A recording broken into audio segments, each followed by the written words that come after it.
pessoal, devido a essas questões da reforma da escola, nós vamos ter que ter uma aula nessa nossa primeira semana agora. Nós vamos ter que ter uma aula aqui online, né? Eu pensei de fazer ela pelo Meet direitinho com vocês, mas como se diz, eu acho que seria mais produtivo eu deixar ela aqui, tentar fazer ela um tempo mais legalzinho, né? Porque na próxima aula dessa semana eu já vou estar colocando exercício para vocês fazerem, provavelmente é só para vocês fazerem o exercício, vou estar colocando ele na próxima aula. E a aula eu vou propor o seguinte, essa aula agora ela é para nós fazermos uma recapitulação daquilo que a gente estudou, tá? Vou fazer uma aula bem rápida aqui, mas a gente vai recapitular aquilo que a gente estudou nesse semestre, tá? A gente vai dar uma recapitulada, a gente sabe muito bem que a gente está iniciando devagar, né? A gente está tentando colocar tudo no eixo, mas já estão andando bem. Então a gente estudou bastante coisa esse semestre, eu vou pegar algumas coisinhas mais básicas aqui, para a gente poder estar junto aí, beleza? Vou estar falando com vocês, vamos lá. Bom, pessoal, aqui nós temos o modo de produção asiático. Lembra que a gente falou? Né? Aqui mesmo, nesse local aqui, não sei se meu mouse está bem pequeno, né? Aqui tem um mapa, modo de produção asiático aqui. A gente tem ele bem característico no Egito, né? E na Mesopotâmia, as várias civilizações mesopotâmicas que a gente explicou, onde surgiu várias coisas, inclusive a escrita, as primeiras leis, né? O Estado e tudo mais. Mas também o modo de produção asiático ele não necessariamente é somente dessa região. Ele também ocorreu na Índia, ocorreu na China e ocorreu nos povos pré-colombianos aqui na América, muito tempo depois do Egito aqui, certo? É um modo de produção que tem algumas características, certo? Conforme a gente bem sabe, tem um modo de produção primitivo, que é a caça e coleta, o modo de produção asiático, né? Que já entra agricultura e tudo mais. Tem o modo de produção escravista, onde tem escravidão como o ponto-chave, né?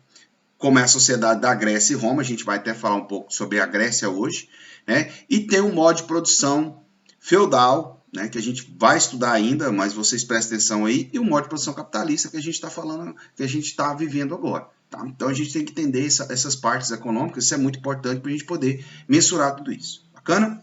Mas vamos lá, continuando. Como que é as características do modo de produção asiático? Qual que é a característica desse modo de produção asiático? É o seguinte, o modo de produção asiático ele tem as características de quê? Modo de produção asiático. Esteve presente durante a Antiguidade, a partir de 10 mil anos antes de Cristo, né, com a descoberta da agricultura. A gente falou, trabalhando bem isso, vocês lembram direitinho? O homem descobre a agricultura, começa a ter excedentes, e aí ele tem que dividir isso, né? O Estado, então, o cara começa a ter a divisão do trabalho, o que governa e o que trabalha, né? E aí, a civilização hidrográfica, geralmente elas surgem perto de rios, conforme a gente pode ver aqui embaixo, aqui no mapa aí, né? Entre o rio Nilo, o rio Tigre, o Eufrates, o rio Amarelo na China, o rio Indo, né? Aqui aconteceu, ali no México, havia também perto de rios o lago, né? O Lago Texcoco, e teve também a sociedade, os Incas, os Maias, tudo teve essa questão, né? Tá sempre perto de um rio, sempre perto de um local no qual eles têm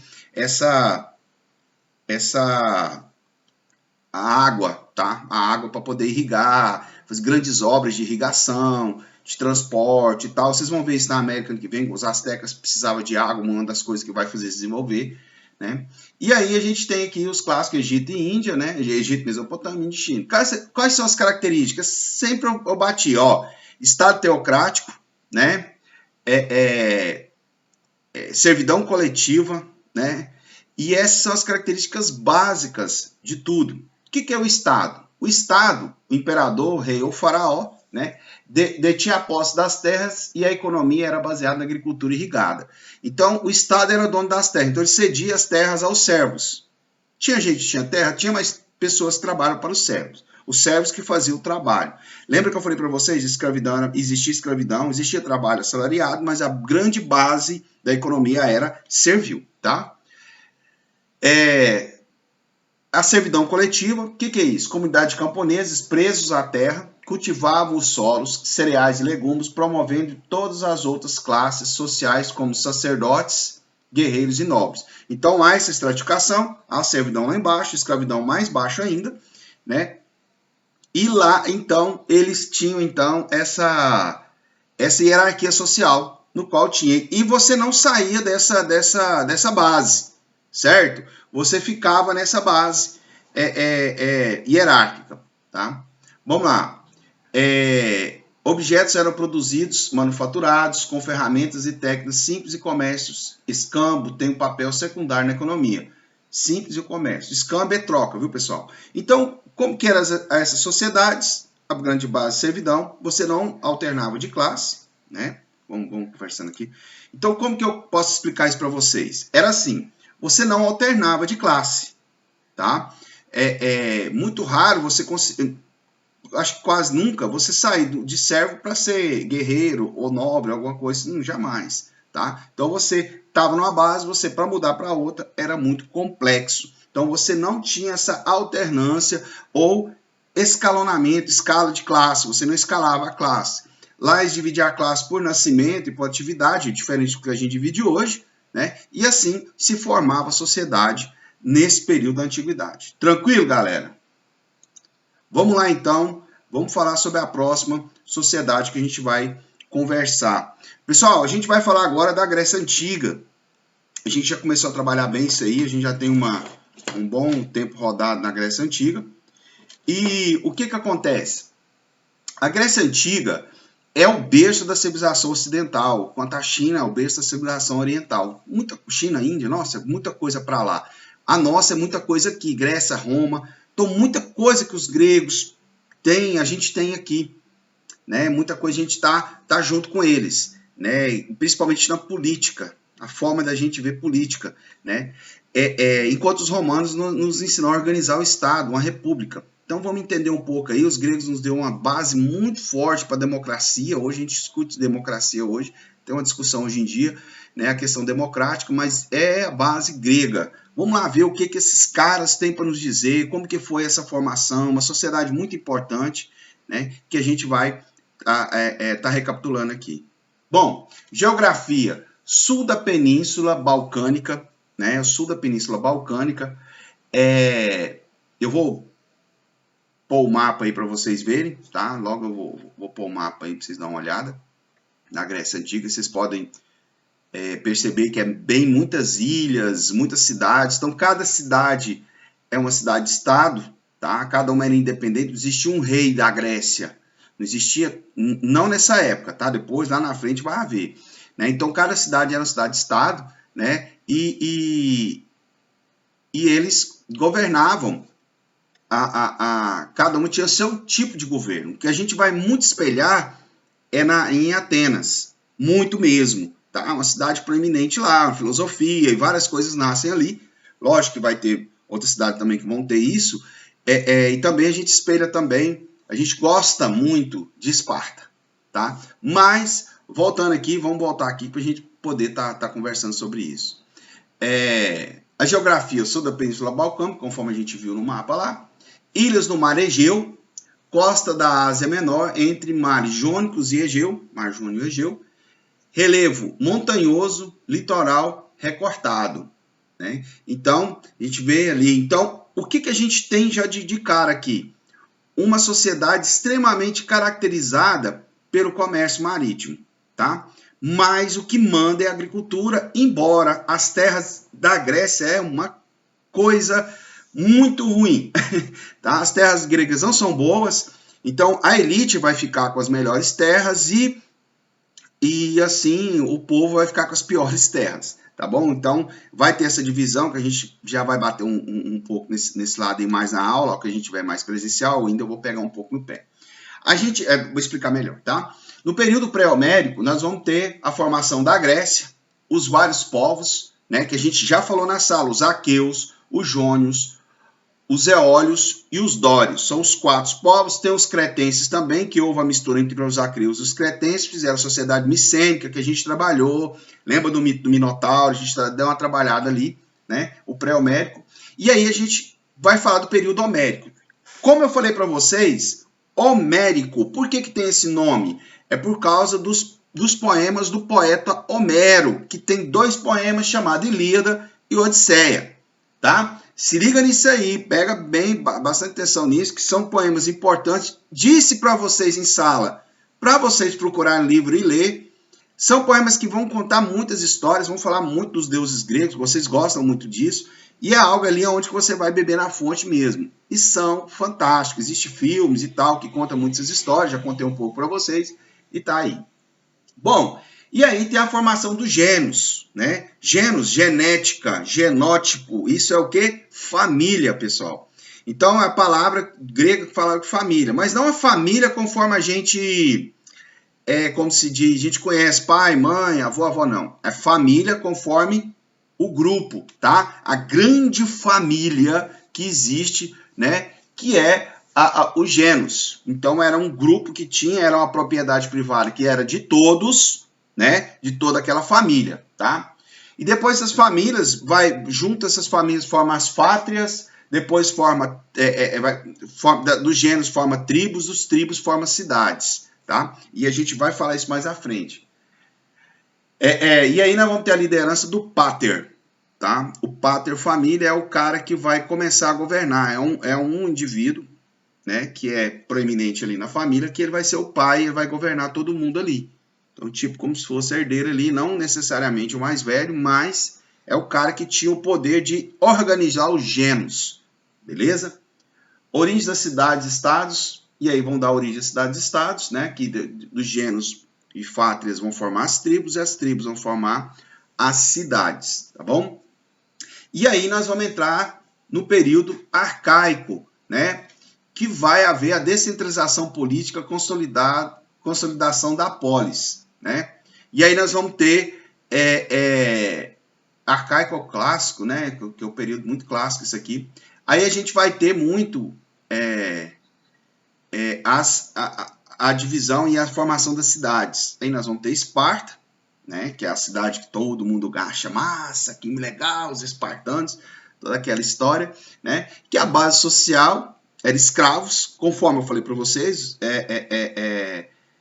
chamado de lotas, escravos públicos, pessoal. Interessante, a cidade era dona do escravo. Você, quando casava, você pegava um escravo para você.